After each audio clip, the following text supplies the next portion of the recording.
నియమింపబడిన దినములలో ఒక్కరోజైనా ఇంకా నా లైఫ్ స్టార్ట్ కాకముందే నా టోటల్ జీవితంలోని రోజులన్నీ కూడా నువ్వు లెక్కేసావు. అందులో ఏ రోజు ఏం చేస్తానో కూడా రాసేసావు నాయన. దేవా, నేను పాపం చేస్తానని నీకు తెలుసు కదా. తెలిసే నన్ను సమూయేలును పంపించి అభిషేకించావా. నిన్ను గాయపరుస్తానని తెలుసు కదా. తెలిసే నన్ను ప్రేమించి నా అన్నల ముందు నన్ను సన్మానించావా. నిన్ను దుఃఖపెడతాను, నీ ఎదుట అన్యాయంగా ప్రవర్తిస్తానని తెలిసే గురుపోతు కొమ్ము వలె నా కొమ్ము పైకెత్తావా. నేను నిన్ను ఆయాసపరుస్తానని తెలిసే నేను ఎక్కలేనంత ఎత్తైన కొండపైకి నన్ను ఎక్కించావా.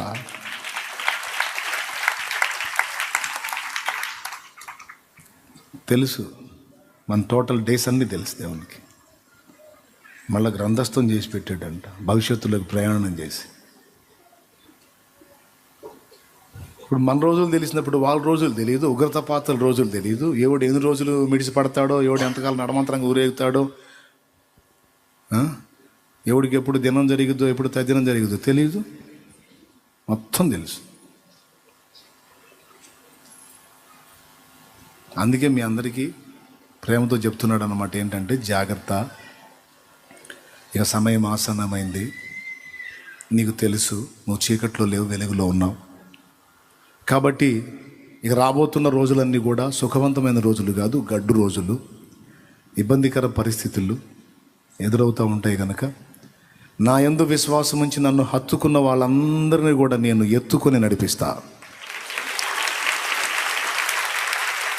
కొన్ని సంవత్సరాల క్రితం కొన్ని మాటలు నేను చెప్పాను. ఇలా జరుగుతుంది భవిష్యత్తులో, ఇలాంటి సంభవాలు జరుగుతాయని ఉదయకాలం కూటంలో కూడా చెప్పాను. ఇప్పుడు మళ్ళీ గుర్తు చేస్తున్నాను. చాలామంది మీలో విన్నవాళ్ళు ఉన్నారు, అందుకని చెప్తున్నాను. కొద్ది రోజులలో మన చేతిలో డబ్బు ఉండదు. అంతా ఆన్లైన్ ట్రాన్సాక్షన్స్ జరుగుతాయన్న సంగతి నేను చెప్పినట్టు గతంలో ఎంతమందికి గ్రహింపులో ఉంది. ఇప్పుడు వచ్చింది చూసారు. ఆ రోజు మార్కెట్లో కూరగాయల షాప్ వాడు కూడా పెట్టుకొని కూర్చున్నాడు చూడండి, క్యూఆర్ కోడ్. ఈరోజు అందరి చేతుల్లో సెల్ ఉంది, భిక్షగాడితో సహా, వాడితో సహా. వాడు కూడా సెల్ పెట్టుకొని తిరుగుతున్నాడు ధర్మం బాబు అని.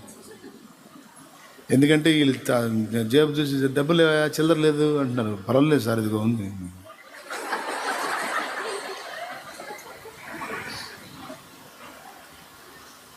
చేతుల్లో లేదు. ఇంకా 2-3 సంవత్సరాల తర్వాత ఇంకా మారిపోయిద్ది. మొత్తం ఒక 5 ఏళ్లలో అందరి డబ్బు కూడా పొద్దున వేసాడు, మళ్ళీ వేసాడు మావాడు. గంగిరెద్దు తీసుకొని ఇళ్ళమ్మటి వస్తారు కదండి, పేక ఉదుకుంటా టా అనుకుంటూ వస్తారు కదా. ఆడచోడు దాన్ని నుదుటన కట్టాడు, యువతల పక్క సెల్ ఫోన్ చూసుకొని దానికి కానుకేస్తున్నాడు అన్నమాట. ఇంకంతే. అంత్య అబద్ధ క్రీస్తు బయలుపడడానికి ముందు వినండి బాగా. ఈ ఒక్క మొక్క చెప్పి ప్రార్థన చేసేదా, లేదా ఇప్పుడే చేసేదా ప్రార్థన? అంత్య అబద్ధ క్రీస్తు బయలుపడడానికి ముందు ప్రపంచంలోని ఆర్థిక వ్యవస్థ అంతా కూడా కరెన్సీ రూపంలో చేతుల్లో ఉండదు. ఇక డాలర్లు ఉండవు, రియాలు ఉండవు, ఏమండి రూపీస్ ఉండవు, దేనారాస్ ఉండవు, షెకెమ్స్ ఉండవు. షెకెల్స్, షెకెమ్ అంటున్నా, షెకెల్, అరషెకెల్, షెకెల్ ఇస్రాయేలీల మనీ. మీ బోధకుడు అరషెకెల్, మీ బోధకుడు పన్ను చెల్లించడా అని పేతుని అడిగినప్పుడు ప్రభు చెబుతాడు కదా, నువ్వు వెళ్ళి ఆ గాలం తీసుకొని పోయి చేపను పట్టు, దాని నోరు తెరువు, 1 షెకెల్ దొరుకుతుంది, దాన్ని తీసుకెళ్ళి నీ కొరకు నా కొరకు అంటే 1/2 షెకెల్ పన్ను. ఫుల్ షెకెల్ అయితే ఇద్దరికి అన్నమాట. అది ఇజ్రాయెల్ మనీ. ఇక ఏ రూపీ అయినా సరే మొత్తం ఆన్లైన్. ఇప్పుడే స్టార్ట్ అయింది, మీరు గమనించారో లేదో. ఇంకెక్కువ టైం పట్టదు. నాకు తెలిసి ఒక 2-3 ఏళ్లలోనే దాదాపు అంతా ఇక మనీ మరుగున పడిపోతూ ఉంటుంది. గవర్నమెంట్ కూడా దాన్నే స్వాగతిస్తూ ఉంది. కరెన్సీ చేతుల్లో తిరిగేదానికన్నా కూడా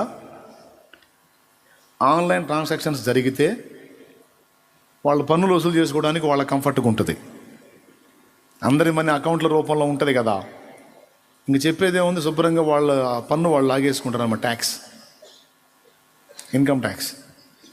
అందుకని అందరూ ఇలానే చేసేసేయండి అని మంచిగా దానికి కంఫర్ట్గా అన్ని ఏర్పాట్లు చేశారు. ఇదంతా అది చూడండి, భిక్షగాడు ఏం పెట్టాడో చూడండి. ఇదంతా ఒక కార్యం కోసం జరుగుతుంది, ఇదంతా ఒక కార్యం కోసం జరుగుతుంది. ఇదంతా బాగా వినాలి. ప్రకటన గ్రంథము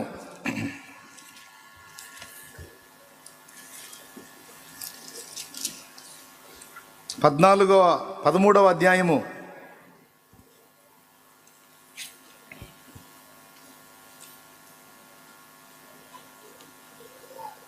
14వ వచనం నుంచి, కత్తి దెబ్బ తినియు బ్రతికిన ఈ క్రూర మృగమునకు ప్రతిమను చేయవలెనని అది భూనివాసులతో చెప్పుచు, ఆ మృగం ఎదుట చేయుటకు తనకియబడిన సూచన వలన భూనివాసులను మోసపుచ్చుచున్నది. మరియు ఆ మృగము యొక్క ప్రతిమ మాట్లాడునట్లును, జాగ్రత్తగా వినండి, ఆ మృగము యొక్క ప్రతిమకు నమస్కారము చేయని వారిని హతము చేయనట్లును, ఆ మృగము యొక్క ప్రతిమకు ప్రాణమిచ్చుటకై దానికి అధికారం ఇవ్వబడెను. అక్కడి నుంచి చదువు, ఇక జాగ్రత్తగా చూడండి, అండర్లైన్ చేసుకోండి పెన్ను. కాగా కొద్దివారు గాని గొప్పవారు గాని ధనికులు గాని దరిద్రులు గాని స్వతంత్రులు గాని దాసులు గాని అందరూ తమ కుడి చేత మీదనైనను తమ నొసటి ఎందైనను ముద్ర వేయించుకొనున్నట్లును, ఆ ముద్ర అనగా ఆ మృగము పేరైనను దాని పేరిటి సంఖ్యను గలవాడు తప్ప క్రయ విక్రయములు చేయుటకు మరి ఎవరికి అధికారము లేకుండాన్నట్లు అది వారిని బలవంతము చేయుచున్నది. నువ్వేదన్నా కొనాలన్నా ఏదన్నా అమ్మాలన్నా, ఇప్పుడు చూడండి, ఇప్పటికే ఆధార్ కార్డు లింక్ అంటున్నారు అన్నిటికీ. ఏం కార్డు? ఇంకో కార్డు కూడా ఉంది, అదే కిళ్ళి కార్డు. హైదరాబాద్లో మన ఇక్కడ కిళ్ళి అంటే హైదరాబాద్లో పాన్ అంటారు, పాన్ కార్డు అన్నమాట. ఆధార్ కార్డు ఖచ్చితంగా ఈ రెండు ఉండాలంటున్నారు. ఇది ఎలా? సరే, పాన్ కార్డు తీసాడు, ఆధార్ కార్డు పక్కా. ఇప్పుడు లేకపోతే నడవదు కదా, భవిష్యత్తులో ఈ కాదు. ఒకటి రాబోతున్నాడు లైన్లోకి, వాడు ముద్ర అమల్లోకి తీసుకొస్తాడు. అందరి డబ్బేమో చేతుల్లో ఉండదు, పర్సుల్లో ఉండదు, ఆన్లైన్ అకౌంట్ల రూపంలో అందరి డబ్బు ఉంటుంది. ఇప్పుడు ఎవడైనా సరే నాకు ఆ ముద్ర వద్దు అన్నాడు అనుకో, ఆడ అకౌంట్ క్లోజ్ చేయండి రా అంటాడు. పోనీ అప్పుడు నేను అకౌంట్ రూపంలో ఉంచను, గోల్డ్ రూపంలోనో ఆ వస్తువుల రూపంలోనో నేను మనీని భద్రం చేస్తానని స్కెచ్ నువ్వు వేస్తావు కదా. అందుకని వాడేం చేస్తాడో తెలుసా? గోల్డ్ ఉంది నేను అమ్ముకుంటానని ఈ చెవులు తీసుకొని షాపుకి వెళ్ళావు అనుకో, వాడు తీసుకోడు. ముద్ర ఏది అంటాడు. ఏ ముద్ర? నాకెందుకు ముద్ర? తీసుకోండి. నా కొనటానికి లేదు, అమ్మటానికి కూడా లేదు. చూసారా ఇరక్కపోయారు? ఇది జరగాలంటే కరెన్సీ రన్నింగ్లో ఉంటే జరగదు. మనీ మొత్తం ఆన్లైన్ అయితేనే నడుస్తుంది. మనీ మొత్తం అకౌంట్ల రూపంలో మార్పు చెందితేనే వాడు అందరి డబ్బును బ్రేక్ చేయడానికి అవకాశం ఉంటుంది. ఇప్పటికే చాలామంది ధనం అకౌంట్ల రూపంలో ఉంది. ఎవరు పట్టినా సరే కూరగాయలు అనుకుంటా రోడ్డు మీద బండి తీసుకొని వచ్చిన వాడికి సైతం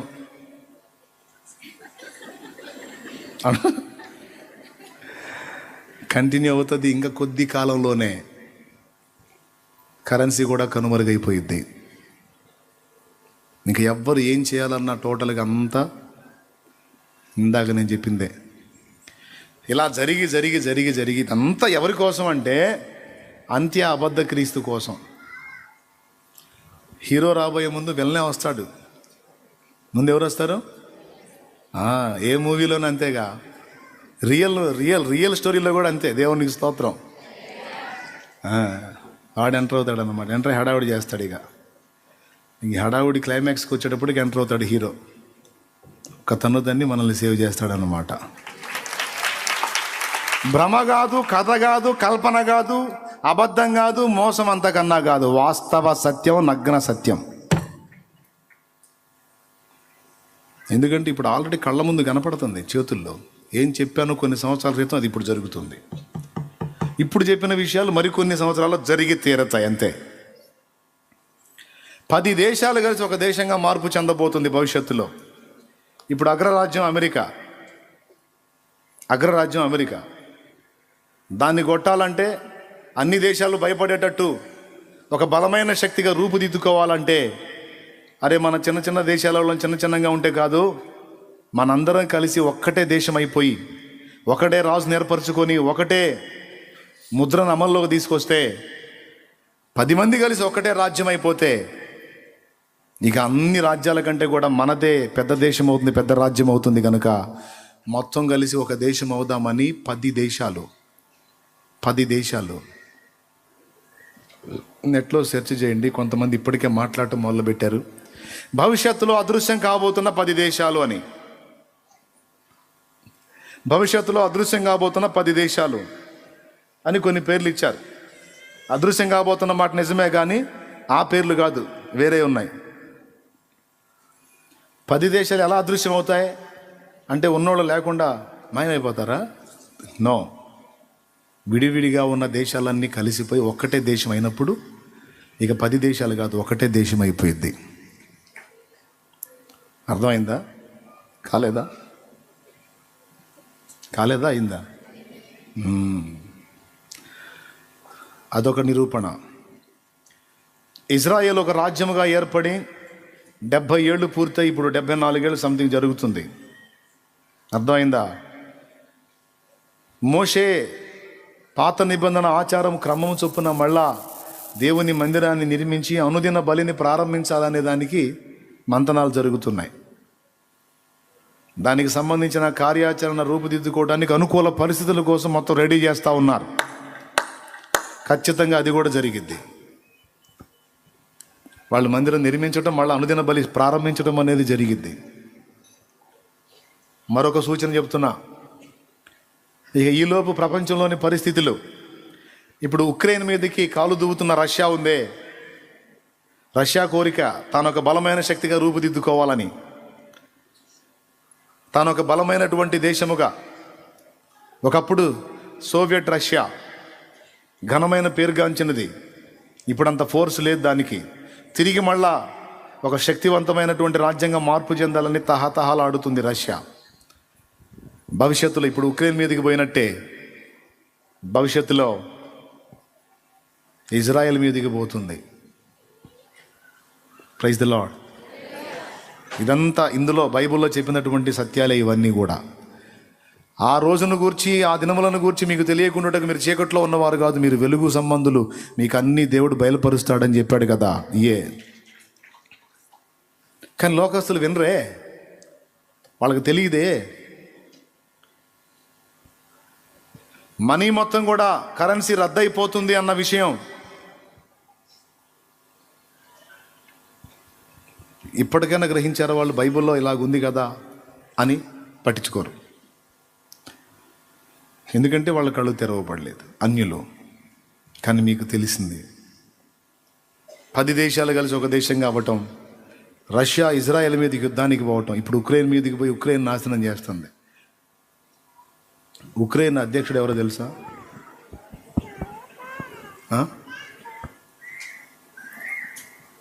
ఉక్రెయిన్ అధ్యక్షుడు ఏ జాతోడో తెలుసా? ఎంతమంది తెలుసు? తెలిసిన వాళ్ళు చేతులు ఎత్తండి. ఉక్రెయిన్ అధ్యక్షుడు ఏ జాతోడు? అజయ్ చెప్పునానా? ఇస్రాయేలీయుడే. అతడు ఒక యూదుడు. ఫస్ట్ ఉక్రెయిన్ ఎఫెక్ట్ చేస్తుంది. మరి కొంతకాలం తర్వాత అయితే ఇజ్రాయెల్ మీదకి పోవడానికి ధైర్యం చాలదు దాని ఒకదానికి, రష్యాకి. కొన్ని దేశాలు, మిత్ర దేశాలను కలుపుకుంటుంది. ఇజ్రాయెల్ అంటే ద్వేషించే దేశాలు కొన్ని ఉన్నాయి. వాటిని కలుపుకొని మొత్తం పెద్ద సైన్యం సమకూర్చుకొని ఇజ్రాయెల్ మీదకి పోయే యుద్ధ ఘట్టం ఒకటి భవిష్యత్తులో రాబోతుంది. బైబిల్లో రష్యాని రోషు అంటాడు. రోషు దేవుని ప్రజల మీదకి పోతుంది. అప్పుడు ఇజ్రాయెల్ యుద్ధం చేయదు. ఎందుకంటే వచ్చే గుంపు మామూలు గుంపు కాదు, మహాసైన్యం. వాళ్ళందరిని వేసుకొని వస్తాడు రష్యా వాడు. అప్పుడు దేవుడే జోక్యం చేసుకుని ఇశ్రాయేలీయుల పక్షంగా మరొక్కసారి యుద్ధం చేస్తాడు. అది భవిష్యత్తులో జరుగుతుంది. ఆ యుద్ధంలో చంపబడిన వారిని దాదాపు 7 నెలల వరకు పాతి పెడతానే ఉంటారు. అంటే అంతమంది హతులవుతారు. ఇవన్నీ కూడా ఇక ఎంతకాలం? ఇప్పుడు సంవత్సరం బిడ్డ ఎవరున్నారు ఇక్కడ? సంవత్సరం బిడ్డ,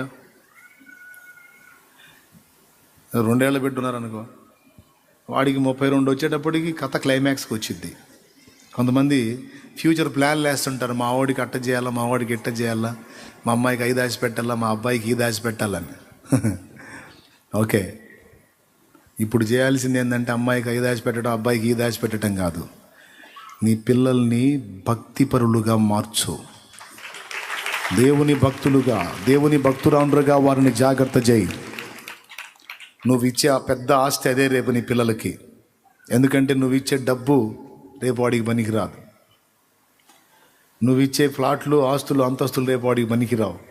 భక్తి, అది కూడా జీవం గల దేవుని యందు భక్తి మాత్రమే వాడిని నశించిపోకుండా కాపాడుతుంది. దేవుణ్ణి పరిచయం చేయి, దేవభక్తిని నేర్పు. భవిష్యత్తు సంభవాల్ని ఇప్పటి నుంచే వాటికి హెచ్చరిక చేయి. భవిష్యత్తులో ఇలా జరగబోతుంది నాన్న, రే బాబు పాపా, నేనున్నా లేకపోయినా ఇలాంటి రోజులు రాబోతున్నాయి. గ్రంథం చెప్పింది, బైబిల్ చదువుకోండి.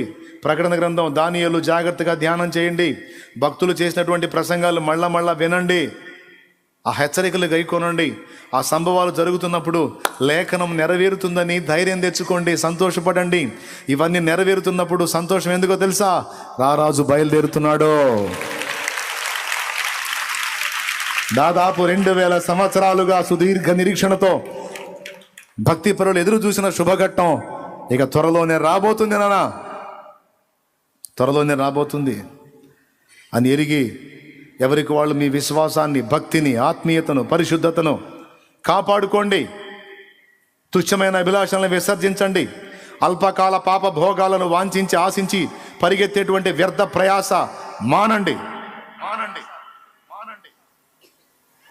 ఈరోజు నీకు డబ్బులు చేతిలో ఉన్న ఏదైనా నడుస్తుంది. రేపు నీ దగ్గర డబ్బున్నా చెల్లదు. అది ముద్ర వేయించుకుంటేనే చెల్లిది, లేకపోతే చెల్లదు. మరి ఇంకేం చేసుకున్నది? వెండున్నా, బంగారం ఉన్న, ఇల్లున్నా, డబ్బున్నా పనికిరాదు. మరి ఆ కష్టకాలంలో ఫుడ్ ఎట్టా, బతికేది ఎట్లా? ఏలియా అనుభవమే. మోకాళ్ళేసి దేవుని వైపు చూడటం, దేవుడు ఎప్పటికప్పుడు పోషించటం. లేకపోతే కష్టం. ఆ అనుభవాన్ని ఇప్పుడే బిడ్డలకు నేర్పు. నువ్వు నేర్చుకో. మోకాళ్ళుని దేవుని మీద డిపెండ్ అవటం నేర్చుకో. నీ పిల్లలకు కూడా అదే నేర్పు. ఈరోజు నేనున్నాను, మనకు డబ్బు ఉంది, ఓకే, కానీ భవిష్యత్తులో ఇవున్నా పనికిరావు నాన్న. కాబట్టి మోకాళ్ళుని ప్రభువుని ప్రార్థించి దేవుని దగ్గర పొందుకోవటం అనేది ఇప్పటి నుంచే సాధన చేయాలి. ఒక్కటే చెప్తున్నా, పాపం చేయవాకండి, వెచ్చలివిడిగా బతకవాకండి, దరిద్ర కొట్టు పనులు చేయవాకండి అని నేను చెప్పను. నీకు తెలుసు ఆ సంగతి. ఒకటే చెబుతున్నా, ఫైనల్, ఆయన రాకడలో ఎత్తబడే విధంగా సిద్ధపడు. అదొక్కడే చెప్తాను నీకు. నేను మారు మనసు పొందిన వాళ్ళారా, మారు మనసు పొందండి అని నేను చెప్పను. పొందకపోతే ఎత్తబడవని నీకు తెలుసు. బాప్తీసం పొందిన వాళ్ళారా, బాప్తీసం పొందండి అని నేను చెప్పను. పొందకపోతే ఎత్తబడవని నీకు తెలుసు. విశ్వాసులారా, విశ్వాసాన్ని చివరి వరకు జాగ్రత్తగా కాపాడుకోండి అని నేను చెప్పను. కాపాడుకోకపోతే నువ్వు ఎత్తబడవన్న సంగతి నీకు తెలుసు. స్తోత్రం. పరిశుద్ధులారా, పరిశుద్ధత కలిగి జీవించండి. సాతానుకి ఎడమీయకండి. కొంచెం సంధించారంటే వాడు ఈడ్చుకెళ్తాడు నిన్ను పట్టుకొని పూర్తిగా. కొంచెంలోనే జాగ్రత్త పడి హద్దు కలిగి జీవించు అని నేను చెప్పను. సాతాను చేత ఈడ్చబడి వెళ్ళిపోతే రాకడలు ఎత్తబడవన్న సంగతి నీకు తెలుసు. కాబట్టి ఇక ఎలా ఉంటే రేపు ఎత్తబడతానో నీ మనస్సాక్షికి తెలుసు, నీకు తెలుసు. ఎంతమందికి తెలుసు? ఎలా ఉంటే ఎత్తబడతావో తెలుసుగా, ఎలా ఉంటే ఎత్తబడతావో తెలుసుగా.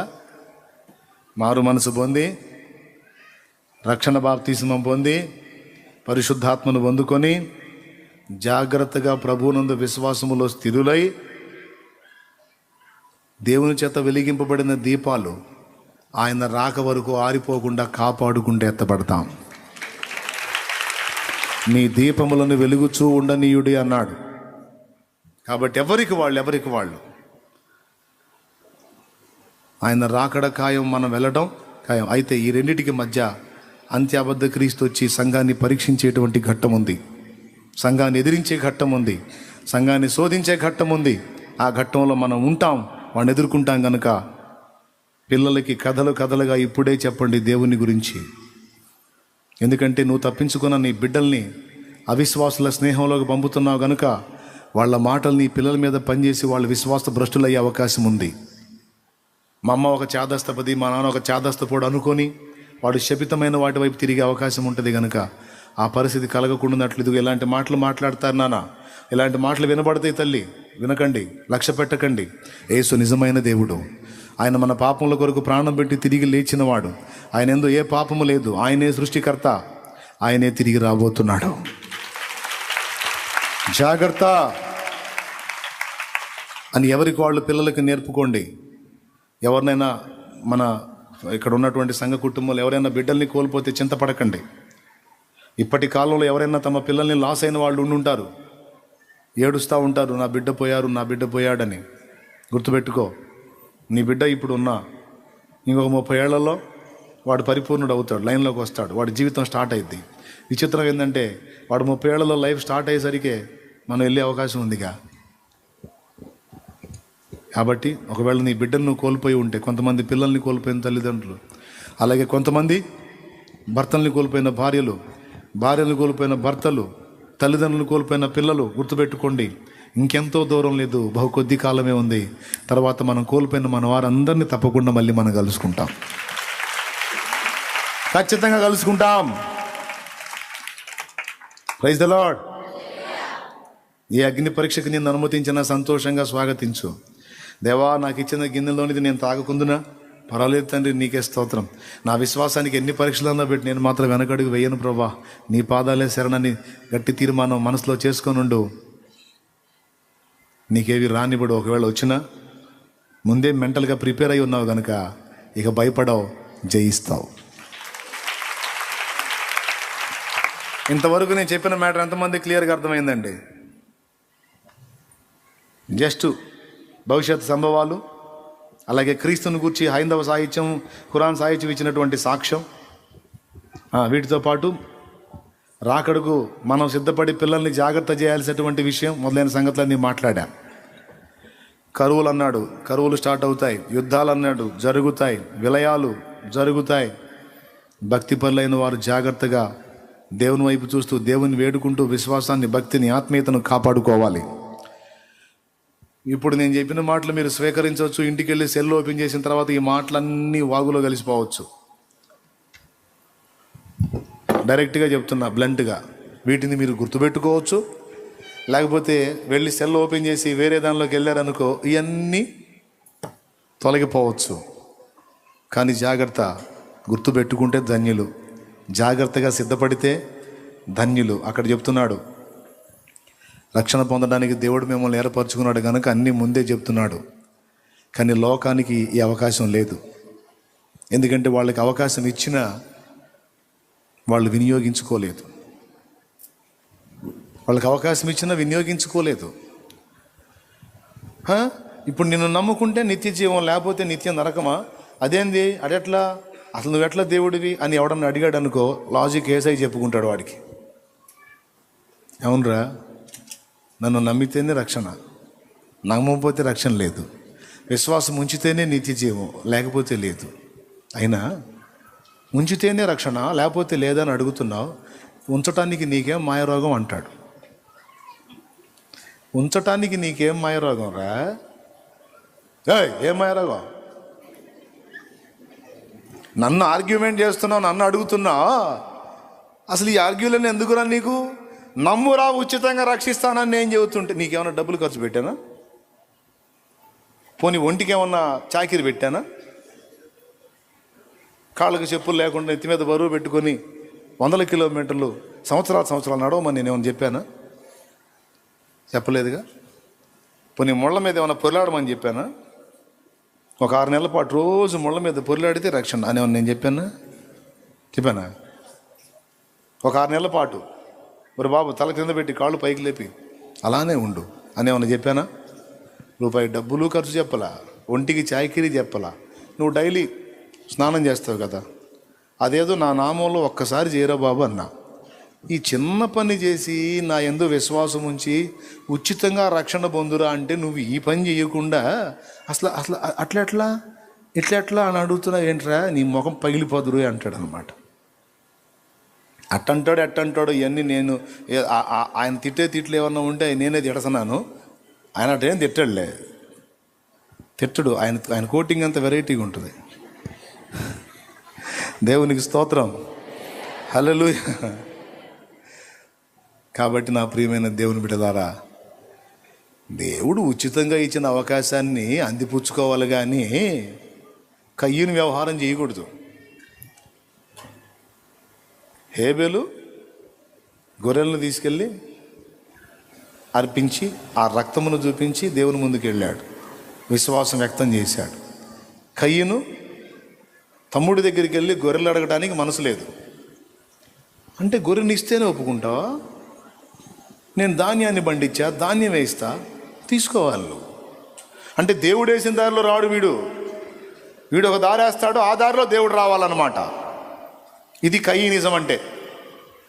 కొంతమంది అంతే, వాళ్ళు చెబుతుంటారు అట్లెట్లా దేవుడు, ఇట్లెట్లా దేవుడు, అసలు అట్లెట్లా కుదిరిద్ది, అసలు అదేంది ఇది, అబ్బా ఆహా.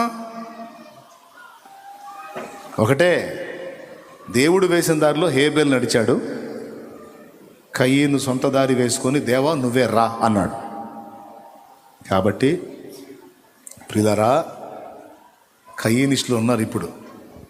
వాళ్ళు దిక్కుమాలిన ప్రశ్నలన్నీ అడిగి కయ్యను పోయినట్టు పోతారు శాపగ్రస్తులే. కానీ పసిబిడ్డలాగా తన్ను తాను తగ్గించుకొని యేసు నా కొరకు చనిపోయి తిరిగి లేచిన మాట నిజమని ఒప్పుకొని రక్షణ పొంది తుది శ్వాస విడిచేంత వరకు జాగ్రత్తగా రక్షణ కాపాడుకోండి.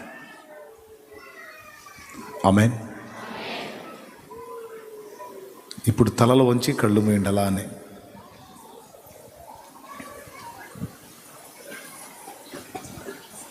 చెప్పిన మాట ఎంతమంది క్లియర్గా అర్థమైంది? అర్థమైతే చేతులు ఎత్తండి బ్రదర్స్, సిస్టర్స్. చాలా సంతోషం. చెప్పుటకి ఇంకా అనేకమైన సంగతులు గలవు కానీ సమయము లేదు. చెప్పు, నీ బిడ్డలకు నేర్పు, నీ చిన్న పిల్లలకు నేర్పు ఏం జరగబోతుందో. నీ ఇంటి వారికి ఇవ్వు హెచ్చరిక ఏం జరగబోతుందో. నువ్వు జాగ్రత్త పడు, నీ ఇంటి వారిని జాగ్రత్త చేయి. నీ రక్షణ నువ్వు జాగ్రత్తగా కాపాడుకో, నీ ఇంటి వారిని కూడా కాపాడు. ఒకరినొకరు హెచ్చరించండి, ఆదరించండి, క్షేమాభివృద్ధికరమైన విధంగా నడుచుకోండి. పరిశుద్ధ ప్రభువా, మా బిడ్డలందరినీ ఈరోజు దర్శించి నువ్వు ఇచ్చిన హెచ్చరికల కొరకు వందనాలు. నిజమే, నీ దాసుల ద్వారా నువ్వు అందించినట్లుగానే ఇప్పటికే మేము చూస్తున్నాం నాయన. మా డబ్బంతా అకౌంట్ల రూపంలో అయిపోతుంది. ఈ అకౌంట్లన్నీ గవర్నమెంట్ చేతుల్లోకి వెళ్ళిపోతాయి.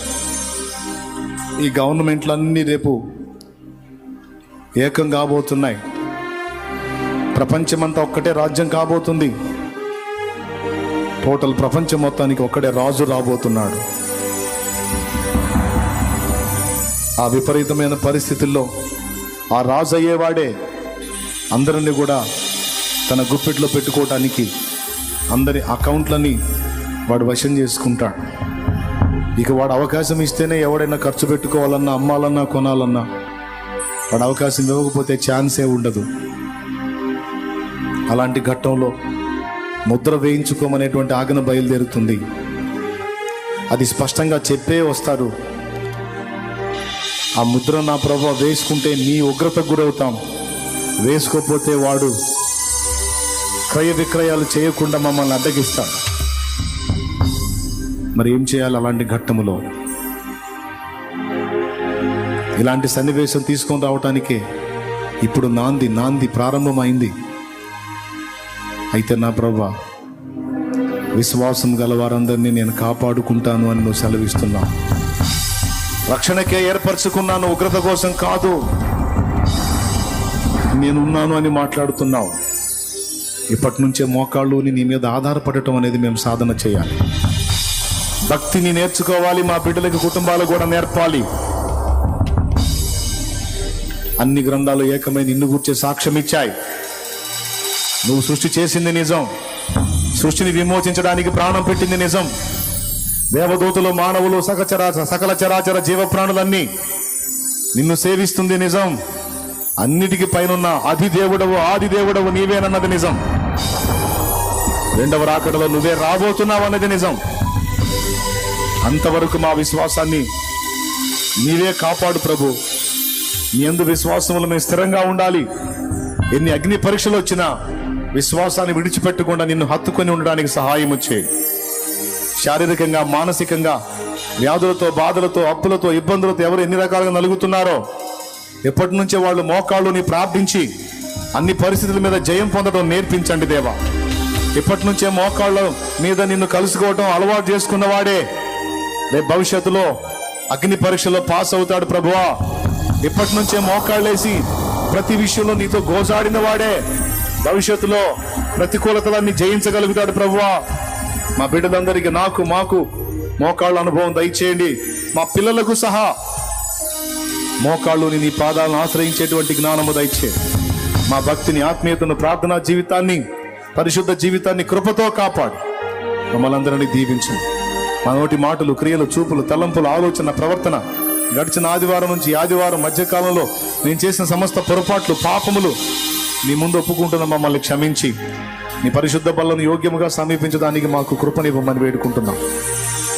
కనికరించి మా ప్రార్థన గైకొని జవాబు దయచేయమని యేసు నామమున వేడుచున్నాం తండ్రి. ఆమేన్.